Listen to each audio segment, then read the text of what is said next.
अस्सलामुअलैकुम, my name is Roshni Rauf and welcome to my channel. आज के इस वीडियो में जो टॉपिक हम स्टार्ट करने जा रहे हैं ये बहुत इंपॉर्टेंट है। कुछ स्टूडेंट्स को काफ़ी कंफ्यूजिंग लगता है, जबकि ये बहुत इजी टॉपिक है। अगर आप स्टेप बाय स्टेप इसके सिर्फ 2-3 पॉइंट्स हैं अपने दिमाग में रख लें तो कभी भी ऐसा हो ही नहीं सकता कि आप डोमेन को गलत फाइंड आउट कर दें। सिंपल सी बात है, आज तक जितने भी कॉन्सेप्ट आपके दिमाग में है ना डोमेन से रिलेटेड, उनको निकाल के बाहर रख दीजिए। जो मैं समझाने जा रही हूँ उसको स्टेप बाय स्टेप समझिएगा और आप हर एक क्वेश्चन खुद सॉल्व करने के काबिल हो जाएंगे। फर्स्ट ऑफ ऑल तो हम देख लेते हैं डोमेन ऑफ अ फंक्शन लिखा हुआ है। फंक्शन हम किस तरह से रिप्रेजेंट करते हैं, प्रीवियस वीडियो में भी मैंने आपको बोला था, हम लिखते हैं y is equals to f of x. Clearly आपके सामने आपको सिर्फ और सिर्फ दो वेरिएबल्स के साथ काम करना है, एक है y और दूसरा है x। सो y हमारा डोमेन है या x, हमारी डोमेन हमेशा होगी x। ठीक है, आपने इस चीज को याद रखना है कि x जो है ये हमारी डोमेन है। इन शॉर्ट किसी भी फंक्शन में दी जाने वाली इनपुट जो होती है ना वो उस फंक्शन की डोमेन होती है। फर्स्ट पॉइंट मैंने मोस्ट इंपॉर्टेंट आपके साथ शेयर कर दिया, इसको नोट कर लें, अपने मेमोरी में हमेशा के लिए बिठा लें कि जब भी आप किसी फंक्शन में कोई इनपुट डालते हो ना तो वो इनपुट जो होती है वो उस फंक्शन की डोमेन होती है। बट जिस तरह हर एक चीज के लिए इस दुनिया में कोई ना कोई कंडीशन मौजूद है, उसी तरह इस इनपुट के लिए भी एक कंडीशन मौजूद है। मतलब कि ये इनपुट ऐसी होनी चाहिए जो उसको डालने के बाद हमारा फंक्शन जो है वो डिफाइंड रहे। मतलब कि x की ऐसी तमाम तर वैल्यूज जिनके लिए हमारा f ऑफ x डिफाइंड होगा, वो तमाम तर वैल्यूज हमारी डोमेन कहलाएंगी। अब f of x is defined, इसका क्या मतलब है? मैं आपको दो कंडीशंस दे देती हूँ। एक मैं बता देती हूँ कि f ऑफ x को हम कब बोलेंगे कि ये डिफाइन है, और दूसरे में मैं बता देती हूँ कि f ऑफ x को हम कब बोलेंगे कि ये डिफाइन नहीं है। जब भी हमारा f ऑफ x जोन से है वो एक रियल नंबर होगा ना तो हम बोलेंगे कि भाई ये डिफाइंड है। रियल नंबर का मतलब जीरो आ जाए, पॉजिटिव आ जाए, नेगेटिव आ जाए, कोई भी वैल्यू आ जाए, बट वो होनी चाहिए रियल नंबर से। मतलब कि दोबारा से समझ लीजिए, कोई भी x की ऐसी वैल्यू, कोई भी ऐसी इनपुट जो हम अपने x को दें, वेरिएबल में डालें और आंसर जो है वो एक रियल नंबर आ जाए ना तो हम कहेंगे कि हमारा फंक्शन जो है वो डिफाइंड है। हम किस वक्त कहते हैं कि f of x is not defined? ये हम उस वक्त बोलते हैं जब हमारे पास कुछ इस किस्म की वैल्यूज आ जाएं, लाइक हमारे पास डिनोमिनेटर में जीरो आ जाए, या फिर इन्फिनिटी आ जाए, या फिर हमारे पास स्क्वायर रूट के अंदर नेगेटिव वैल्यू आ जाए। ये ऐसी सूरतें होती हैं जब हम बोलते हैं f of x is not defined. इसकी रीज़न क्या है? इसकी रीज़न ये है 1/0 डिफाइन नहीं किया जा सकता। स्क्वायर रूट के अंदर नेगेटिव वैल्यू को डिफाइन नहीं किया जा सकता रियल नंबर्स के अंदर। वो जो कॉम्प्लेक्स नंबर है, इमेजिनरी नंबर है, एओटा वाले नंबर्स, वो बिल्कुल एक सेपरेट इशू है। बट अगर हम रियल नंबर्स के ऊपर स्टिक होके बैठे ना तब हमारे पास स्क्वायर रूट के अंदर नेगेटिव को डिफाइन करने का कोई तरीका मौजूद नहीं है। सो वो तमाम तर x की वैल्यूज जिसके लिए आंसर एक रियल नंबर आ जाए वो हमारी क्या कहलाएंगी? वो हमारी डोमेन कहलाएंगी। अब मैं आपके साथ इस डोमेन की एक डेफिनेशन शेयर करती हूँ। जब हम डेफिनेशन लिखेंगे इन पॉइंट्स को मद्देनजर रखते हुए तो आपका कॉन्सेप्ट मजीद क्लियर हो जाएगा। ठीक हो गया? अब डेफिनेशन लिखने की कोशिश करते हैं। हम कहते हैं the set of all real values of x। हम बोलेंगे कि x की वो तमाम तर रियल वैल्यूज का set for which f of x is defined is called its domain। Clear हो गया? हमने क्या लिखा है? हमने लिखा है कि वो तमाम तर वैल्यूज x की जिसके लिए f ऑफ x डिफाइंड होगा उसको हम बोलेंगे कि ये इस फंक्शन की डोमेन है। कोई प्रॉब्लम हो, कोई कंफ्यूजन हो, कमेंट सेक्शन में ज़रूर पूछिएगा।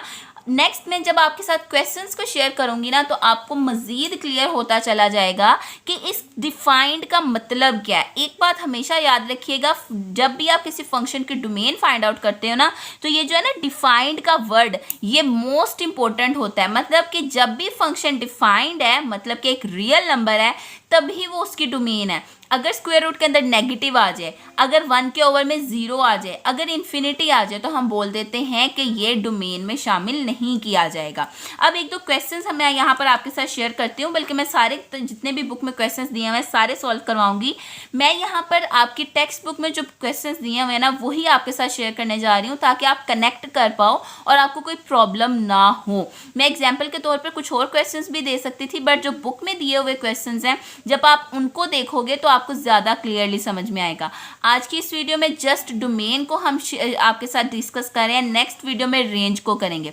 मतलब कि आज क्वेश्चन नंबर 4 के जितने भी पार्ट्स हैं उन सभी पार्ट्स की हम डोमेन सॉल्व करेंगे, और कल वाली वीडियो में उन सभी पार्ट्स की हम रेंज सॉल्व करेंगे। हमें फंक्शन यहाँ पर दिया गया है g of x is equals to 2x minus 5। ठीक हो गया। मैंने आपको बोला था बेटा x की वो तमाम तर वैल्यूज जिसके लिए हमारा फंक्शन जो है वो डिफाइंड हो, मतलब कि रियल नंबर की सूरत में आंसर आ जाए, वो हमारा क्या होगा, सेट ऑफ डोमेन होगा। अब अगर आप यहाँ पर क्लियरली देखो ना तो आपको साफ साफ नजर आ रहा है कि आप इस दुनिया का कोई भी रियल नंबर इसके अंदर पुट कर दो, आंसर भी एक रियल नंबर आने वाला है। अब आप कहोगे टीचर ये आपको कैसे पता लगा? सिंपल सी बात है, ना इसके ऊपर स्क्वायर रूट है और ना ही ये डिनोमिनेटर में है। दो ही सूरतें होती हैं जब कोई भी फंक्शन जो है वो अनडिफाइंड या नॉट डिफाइंड की सूरत में आएगा, या तो वो डिनोमिनेटर की सूरत में हो या तो वो स्क्वायर रूट के अंदर हो। अगर इन दोनों में से कोई कंडीशन आपके पास मौजूद नहीं है ना, मतलब कि ना तो आपका फंक्शन ओवर में है ना ही आपका फंक्शन स्क्वायर रूट में है, आपको कुछ फाइंड आउट करने की जरूरत नहीं है। आपने सिंपली लिख देना है domain of g of x, आगे लिख लीजिएगा, मेरे पास जगह नहीं बची। आपने सिंपली लिख देना है set of all real numbers. आपको ना कुछ प्रूफ करने की ज़रूरत है ना कुछ फाइंड आउट करने की ज़रूरत है, बिकॉज आपके पास दो ही सूरतें हैं जब आपको डोमेन फाइंड आउट करने की ज़रूरत है। जब या तो डिनोमिनेटर में कुछ आ जाए या फिर स्क्वायर रूट के अंदर आ जाए, या फिर एक और सूरत भी आपको बता देती हूँ, जब आपके पास दो फंक्शंस आपको दे दिए जाएं। यहाँ पर ना तो दो फंक्शंस हैं, ना ही ये डिनोमिनेटर में है, ना ही ये स्क्वायर रूट में। सिंपल सी बात है, कोई भी रियल नंबर पुट करें आंसर भी एक रियल नंबर आएगा। ये इसकी प्रॉपर्टीज में हमने पढ़ा था, रियल नंबर्स की प्रॉपर्टीज में हमने पढ़ा था। जब भी आप एक यहाँ पर रियल नंबर आप पुट करोगे ना तो आंसर भी एक रियल नंबर आएगा। नेक्स्ट अब हम चलते हैं अपने पार्ट नंबर 2 की तरफ, क्योंकि इस पार्ट के अंदर जब आप कुछ करोगे ना तब आपको असल में समझ आएगा कि सेट का डिफाइंड होना नॉट डिफाइंड होने का मतलब क्या है। अब ये क्वेश्चन है square root x square minus 4। अब आ गई वो चीज़ जो मैंने आपके साथ डिस्कस की थी। मैंने आपको बोला ना इन दो सूरतों में आप कुछ फाइंड आउट कर सकते हो। अब स्क्वायर रूट आ गया है हमारे पास। मैंने आपको बोला था स्क्वायर रूट के अंदर कभी भी एक नेगेटिव वैल्यू नहीं होनी चाहिए। इसका मतलब ये है कि स्क्वायर रूट के अंदर जो भी वैल्यू है, एक्स स्क्वायर माइनस 4 हो, एक्स स्क्वायर माइनस 9 हो, एक्स स्क्वायर माइनस 5 हो, हमेशा वो value greater than equals to 0 होनी चाहिए। अब आप कहेंगे ये 0 इक्वल क्यों आपने लगाया? इक्वल इस वजह से लगाया because square root 0 is equal to 0। वो एक डिफाइंड चीज़ है, एक रियल नंबर है, दैट्स वाई हमने यहाँ पर इक्वल भी पुट किया और ग्रेटर भी। ठीक हो गया। अब ये दो अपने फैक्टर्स में टूट जाएगा, x plus 2 and x minus 2। अगर कोई स्टूडेंट इस चीज़ को लेकर कंफ्यूज है तो यहाँ पर फॉर्मूला पुट किया गया है a square minus b square का। ये 4 2 का स्क्वायर होता है, सो 2 2 ज़ार 4, यहाँ पर a प्लस b और a माइनस b करके फॉर्मूला ओपन कर लिया। दो सूरतों में इसको हम अलग-अलग करेंगे। x plus 2 is greater than equals to 0, x minus 2 is greater than equals to 0। यहाँ पर आ जाएगा x is greater than equals to minus 2, यहाँ पर आ जाएगा x is greater than equals to plus 2। अब यहाँ पर हमारे पास दो वैल्यूज आ चुकी हैं। अगर मैं नंबर लाइन के ऊपर इन दोनों वैल्यूज को आपके सामने रिप्रेजेंट करूँ ना तो ये देखिए, ठीक है, हमारी नंबर लाइन कुछ इस तरह से होती है। इस साइड पे पॉजिटिव इन्फिनिटी, इस साइड पर नेगेटिव इन्फिनिटी। ये आपको अपने क्वेश्चन में करने की ज़रूरत नहीं है, मैं जस्ट इस वजह से कर रही हूँ ताकि आपको क्लियर हो सके कॉन्सेप्ट। अगर आप डायरेक्टली भी करोगे तो कोई फ़र्क नहीं पड़ेगा। ठीक है, 0 इस तरफ 1, इस तरफ 2, इस तरफ -1, इस तरफ -2 एंड सो ऑन, यानी कि ये काउंटिंग जो है ये सो ऑन चलती चली जाएगी। अब हमारे पास एक पॉइंट आया है -2, ठीक है, और एक पॉइंट आया है +2। अब दोनों सूरतों में कहा गया, एक तो है कि x इज ग्रेटर देन -2, दूसरा है x इज ग्रेटर देन 2। अब हम देखते हैं हमारा फंक्शन जो है 3 पार्ट्स में डिवाइड हो गया ना, 1 2 एंड 3, कहाँ पर डिफाइंड है और कहाँ पर डिफाइंड नहीं है। ये थोड़ा सा आपको लेंथी लग सकता है, बट ये मैं आपको समझाने के लिए कर रही हूँ। जब आपको समझ आ जाएगी ना तब तो आपके फिंगर टिप्स के ऊपर आ जाएगा। अब अपने इस इंटरवल को देखते हैं, हम ले लेते हैं रैंडमली ले लेते हैं, यहाँ से -3 उठा लेते हैं। ठीक है। हमने यहाँ पर पुट किया -3 पुट करेंगे तो आ जाएगा 9 बिकॉज 3 3 ज़ा 9, 9 - 4 मतलब के 5, स्क्वायर रूट 5 इसका मतलब है एक डिफाइंड चीज़ है बिकॉज स्क्वायर रूट के अंदर नेगेटिव वैल्यू नहीं आई, इसका मतलब है ये क्या है, डिफाइंड है, हमको ये पार्ट चाहिए। ठीक हो गया। यहाँ से हम -1 उठाते हैं, 1 1 ज़ा 1, 1 - 4 -3, स्क्वायर रूट के अंदर क्या आ गया, नेगेटिव वैल्यू आ गई, अनडिफाइंड। सो मैं यहाँ पर लिख देती हूँ अनडिफाइंड या आप नॉट डिफाइंड लिखो, दोनों में से कुछ भी लिखा जा सकता है। और तीसरा इंटरवल है हमारे पास ये वाला, ठीक है। यहाँ से मैं कोई भी वैल्यू लेती हूँ, फॉर एग्जांपल 3 ले लेती हूँ। सो मैं यहाँ पर पुट करती हूँ 3 3 3 ज़ा 9, 9 - 4 5, इसका मतलब है हमारा ये वाला पार्ट भी जो है वो हो गया डिफाइंड। अब आपको क्लियरली नजर आ रहा है कि इन तीनों पार्ट्स में से जो पार्ट अनडिफाइंड है ना वो ये वाला पार्ट है, मतलब कि ये -2 और ये 2 के सेंटर की वैल्यूज, अगर -2 और 2 की बात की जाए ना ये डिफाइंड है बिकॉज हमने यहाँ पर लगाया था greater than equals to 0, equal मतलब के -2 और 2 जो हैं वो हमारे डिफाइंड वैल्यूज के अंदर आएंगे। सो इसका मतलब ये हुआ कि इस -2 और इस 2 के सेंटर में जितना भी इंटरवल है ना ये अनडिफाइंड वैल्यूज का है। क्लियर, समझ आ गई? कोई प्रॉब्लम हो कमेंट सेक्शन में पूछिएगा। मतलब कि अगर आप -1 0 या 1 पुट करोगे ना तो स्क्वायर रूट के अंदर एक नेगेटिव वैल्यू आ जाएगी। सो हम बोल रहे हैं कि ये इंटरवल तो हमारे पास होना ही नहीं चाहिए। अब क्या किया जाए, अब हम डोमेन किस तरह से लिखेंगे, अब डोमेन लिखी जाएगी कुछ इस तरह से, set of all real numbers. जब आपको रियल नंबर्स को रिप्रेजेंट करवाना है आप कैपिटल R लगाते हो, set of all real numbers accept का मतलब आपने यहां पर नेगेटिव लगा दिया, ठीक हो गया, एक्सेप्ट -2 से लेकर 2 तक की वैल्यूज। अब आप कहोगे कि टीचर आपने तो बोला था कि -2 और 2 जोन सी हैं वो हमारी वैल्यूज डिफाइंड है, तो आपने -2 और 2 क्यों लगाया? यहाँ पर आपको मैं बताने जा रही हूँ इन ब्रैकेट्स का रोल, इसको आपने हमेशा याद रखना है।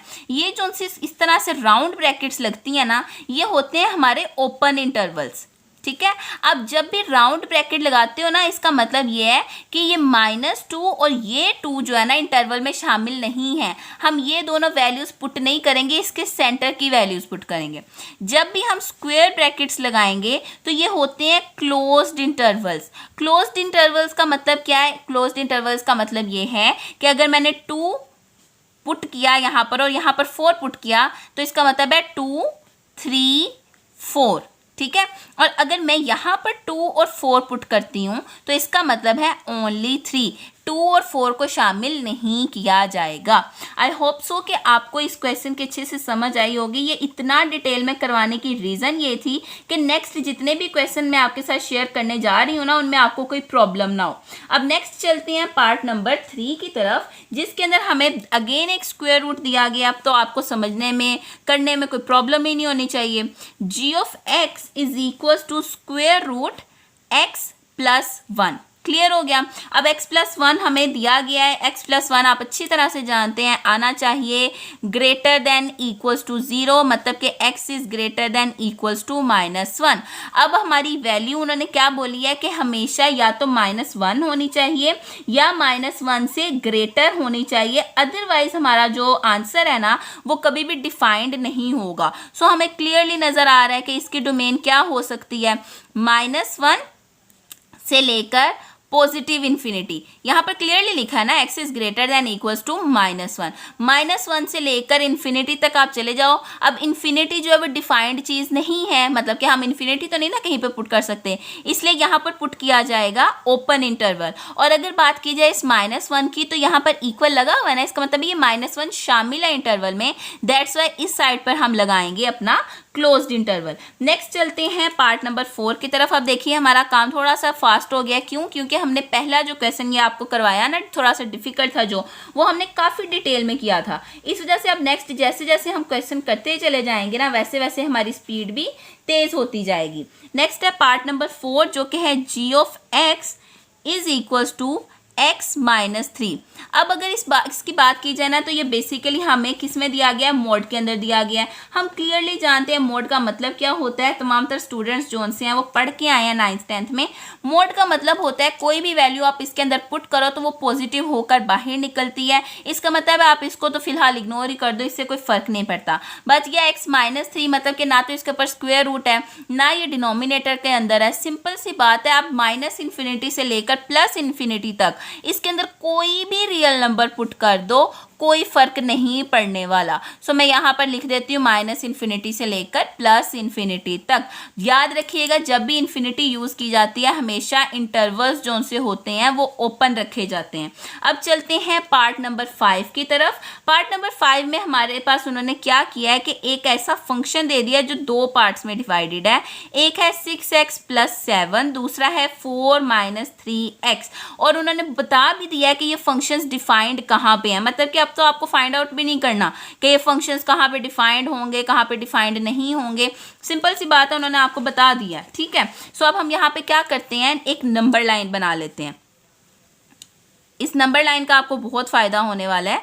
ये नंबर लाइन मैंने बना ली। ठीक है, अब ये आ गया आपके पास इन्फिनिटी, ये आ गया आपके पास माइनस इन्फिनिटी।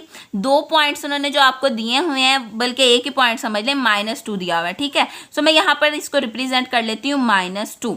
अब हम इसको ज़रा ना शो करते हैं कि क्या उन्होंने बोला। उन्होंने बोला 6x प्लस 7 डिफाइंड कब होगा, जब x की वैल्यू -2 होगी या -2 से छोटी होगी। सो इसका मतलब है -2, इस वजह से मैंने इसको ज़रा क्लियर डॉट लगाया है, और या -2 से छोटी मतलब कि पीछे की तरफ माइनस इन्फिनिटी की तरफ जाएगी। ठीक हो गया। और दूसरी बात करें तो उन्होंने कहा यार -2 जो है ना इज लेस देन x, मतलब कि x is greater then -2, x is greater then -2। इसका मतलब है x की वैल्यू जो है ना वो -2 से बड़ी वैल्यू की तरफ जाएगी। आप देख सकते हो यहाँ पर इक्वल का साइन नहीं था, इसलिए मैंने एक हॉलो सर्कल लगाया है। ठीक है, अब जरा क्लियरली देखें, -2 माइनस इन्फिनिटी की तरफ जा रहा है और इस तरफ हमारी जो वैल्यू है वो प्लस इन्फिनिटी की तरफ जा रही है। इन शॉर्ट हमारी पूरी नंबर लाइन जो है वो इस फंक्शन के अंदर आ जाती है, इस फंक्शन के डोमेन के अंदर आ जाती है। आप क्लियरली देख सकते हो माइनस इन्फिनिटी से लेकर -2 तक ये फंक्शन डिफाइंड है, फिर -2 से लेकर इन्फिनिटी तक के लिए नीचे वाला फंक्शन डिफाइंड है। सो क्लियरली हमें नजर आ रहा है कि यहाँ पर उन्होंने घुमा फिरा कर ना एक ही बात की है कि हमारा जो डोमेन है ना वो पूरी की पूरी नंबर लाइन है। सो मैं यहाँ पर लिख देती हूँ domain is equal to minus infinity to infinity with open intervals. Clear हो गया। अब चलते हैं हम अपने पार्ट नंबर 6 की तरफ। उम्मीद करती हूँ कोई प्रॉब्लम नहीं होगी, कोई कंफ्यूजन हो कमेंट सेक्शन में लाजमी तौर पर पूछिएगा। पार्ट नंबर 6 है हमारे पास g of x is equal to, दोबारा से वैसी ही चीज़ है, x माइनस 1 2x प्लस 1। आपको क्लियरली पता है कि आपको क्या करना है, नंबर लाइन लगाएंगे, नंबर लाइन के ऊपर इन पॉइंट्स को क्या करेंगे, पुट करेंगे और चेक करेंगे कि हमारा आंसर जो है वो कहाँ पर डिफाइंड है कहाँ पर डिफाइंड नहीं है।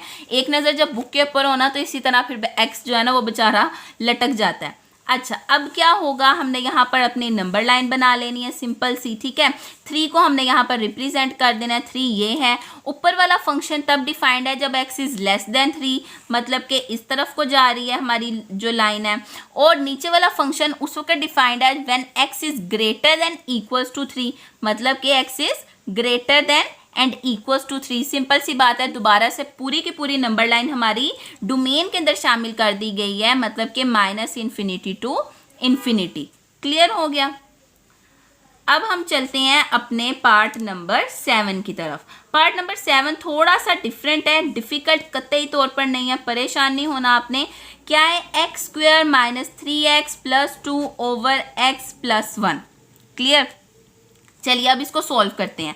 मैंने आपको एक चीज़ पहले ही बता दी थी कि हमारा हर एक फंक्शन डिफाइंड रहता है अनटिल 2 कंडीशंस आ जाएं, या तो हमारे पास डिनोमिनेटर वाली कोई वैल्यू आ जाए या स्क्वायर रूट वाली। अब यहाँ पर हमारे पास डिनोमिनेटर आ गया है, इसकी कंडीशन क्या थी कि ओवर में 0 नहीं होना चाहिए, मतलब कि अगर डिनोमिनेटर में x प्लस 1 है ना तो x plus 1 should always be greater than 0। Equal मत पुट कीजिएगा, गलती से भी इक्वल नहीं पुट कर देना इसके नीचे, ये हमेशा जो है ना ये 0 से बड़ा आना चाहिए। इसका मतलब है कि x को हमेशा बड़ा होना चाहिए। किससे बड़ा होना चाहिए, -1 से, ठीक है। x is always greater than, या आप इधर यहाँ बोलोगे x should always be greater than -1। अब यहाँ पर एक चीज़ आपको क्लियरली नज़र आ गई होगी कि -1 अगर आप यहाँ पर पुट कर दो ना तो आ जाएगा -1 +1, इसका मतलब 0, इसका मतलब है फंक्शन जो है वो नॉट डिफाइंड हो जाएगा। यहाँ का तो हमें समझ आ गई फंक्शन कहाँ पर नॉट डिफाइंड होने वाला है, जब x आएगा हमारे पास -1 के इक्वल। अब चलते हैं ऊपर x² - 3x + 2। आप अच्छी तरह से जानते हो इस दुनिया की कोई भी वैल्यू इसके अंदर पुट करो, आंसर एक रियल नंबर ही आने वाला है, बिकॉज ना तो इसके ऊपर कोई स्क्वायर रूट है, ना ही इस वैल्यू के अंदर किसी भी किस्म का डिनोमिनेटर मौजूद है। इसका मतलब है ऊपर की डोमेन तो है set of all real numbers. So मैं यहाँ पर लिखती हूँ domain is equals to set of all real numbers, but except मतलब कि क्या बीच में शामिल नहीं होना चाहिए, माइनस हम क्या करेंगे, माइनस हम करेंगे -1 को। अब आपको एक चीज़ नज़र आ रही होगी, मैंने -1 कर्ली ब्रैकेट्स के अंदर लिखा है।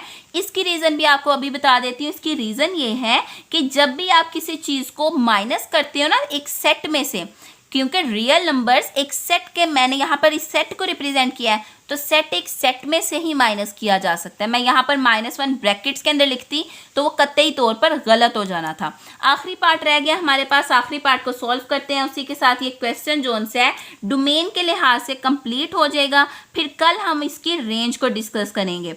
x² -16 over x -4।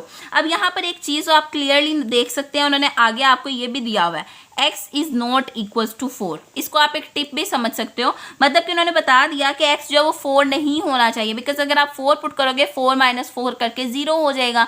इसका मतलब है जब 0 आएगा तो फिर हमारा जो फंक्शन है वो नॉट डिफाइंड हो जाएगा। बाकी हर एक सूरत के लिए ये फंक्शन डिफाइंड है। ऊपर देखें x² -16 है, ना इसके ऊपर स्क्वायर रूट है, ना इसके ऊपर किसी किस्म के सिंबल मौजूद है, ना ये वाला ये जो चीज़ है ना ये डिनोमिनेटर में। इसका मतलब है इसकी डोमेन तो हुई set of all real numbers, ऊपर वाले की डोमेन हुई set of all real numbers. But अगर नीचे बात की जाए ना तो नीचे सिर्फ एक कंडीशन मौजूद है कि 4 भाई शामिल नहीं होना चाहिए। सो मैं लगा देती हूँ एक्सेप्ट, मतलब के -4। क्लियर हो गया। इसी के साथ 8 के 8 पार्ट्स की डोमेन मैंने आपके साथ डिस्कस कर लिया है। नेक्स्ट लेक्चर में इन्हीं 8 क्वेश्चंस की रेंज आपके साथ डिस्कस करूंगी। कोई प्रॉब्लम हो या कोई कंफ्यूजन कमेंट सेक्शन